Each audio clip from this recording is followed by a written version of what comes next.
Hey, everybody, I'm David with Bolivar Live, and we're going to talk athletes today. I'm here with Tina with I Try Events, and we're on our, what is it, the third year, I think, Tina? We are. This is our third year. Third year of the Bolivar Live Triathlon, and I actually, this earlier this week talked about how I found you.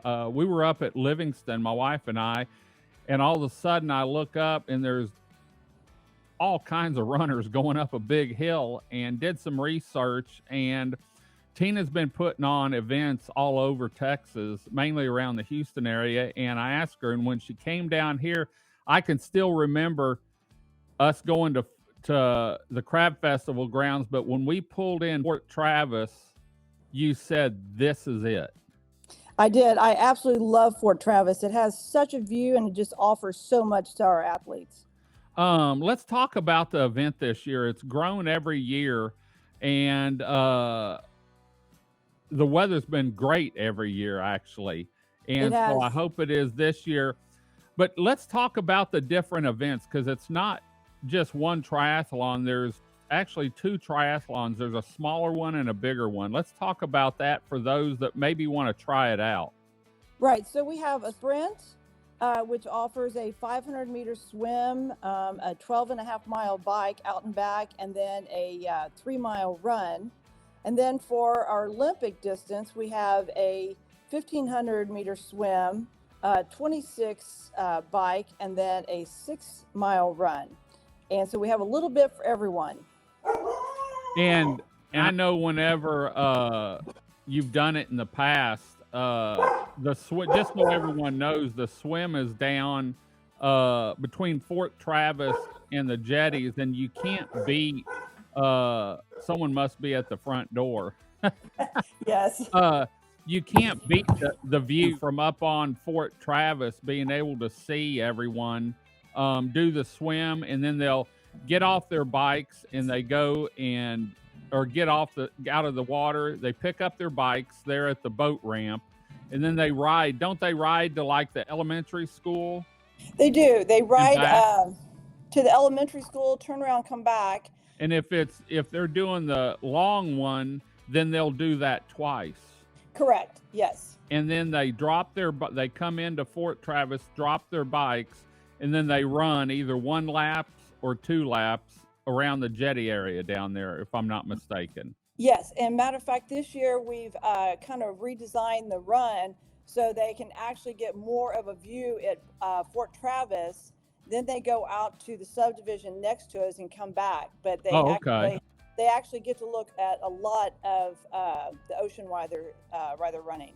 Yeah, and for those of you that haven't been to Fort Travis, it's actually elevated about 17, 18 feet above the water level.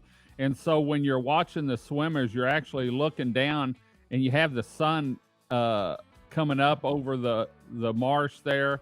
And it's just, Fort Travis is one of those places. We've been doing a bunch of 360 filming up there for a show, and it's just unbelievable what you can see up there, and the Texas history that they can enjoy. And you also have some vendors up there too, don't you? Well, we do. And for our after party, we have a lot of entertainment. We have beverages for everybody. And it's just a nice time to walk around, get together. And Fort Travis offers so much for our spectators as well. Yeah. And I've got to bring this up. Now, these guys start at 7 a.m., if I'm not mistaken, or is it 7:30? No, we start at 7 a.m. with a swim, but they get there at about 5 a.m. I was going to say, I can remember one year at 4 o'clock, I was getting there early, and they were dropping bikes off. But a lot of them are done by 10:30 or 11. Yeah, we're mostly by 11:30, we're done and we're cleaning up. Now, to put this in perspective, they're swimming from the beach by the Fort Travis out about to the end of the wall, or a little bit past that, then across to the boat ramp, and then back in. Then they're getting on their bike and riding from there to the elementary school, some of them twice. Yes. And then they're dropping that off, swapping shoes, and running 6 miles, and they're done by 11 o'clock. Man, yes. I think if I got out of the water, I'd still have to have oxygen and stuff.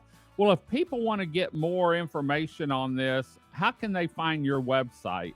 Well, our website is www.itryevents.com. They can also go to Run Sign Up and look up Bolivar Live. Okay, great.